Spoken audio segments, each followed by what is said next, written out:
తల్లిదండ్రుల పాత్ర ఇందులో చాలా కీలకమైంది సార్. వారి అవసరం సామాగ్రి రూపంలోనూ, మానవ వనరుల రూపంలోనూ పాఠశాలకి అవసరమవుతుంది. ఎందుకంటే వారి సహకారం లేనిదే మనము ఈ 10 బ్యాగ్లెస్ డేని సమర్థవంతంగా మనం ముందుకు తీసుకెళ్ళలేం.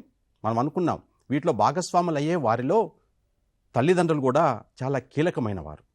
కాబట్టి తల్లిదండ్రులు పాఠశాల యొక్క నిర్ణయానికి కట్టుబడి ఉంటూ అవసరమైన సందర్భంలో వారి యొక్క సలహాలు, సూచనలు ఖచ్చితంగా పాఠశాలకి అందించాల్సిన అవసరం ఉంటుంది. అదేవిధంగా పాఠశాల కమిటీ ఏదైతే ఉందో, మీరు చెప్పారు, క్రాంతి సార్ కూడా చెప్పారు, మనం ఏదైతే పేరెంట్స్ మీటింగ్ ఏదైతే ఉందో ఆ పేరెంట్స్ మీటింగ్లో ఈ 10 బ్యాగ్లెస్ డేస్ యొక్క అందులో ఉన్నటువంటి యాక్టివిటీస్ని తెలియచేస్తూ దాని యొక్క ప్రాముఖ్యతని తెలపాల్సి ఉంటుంది.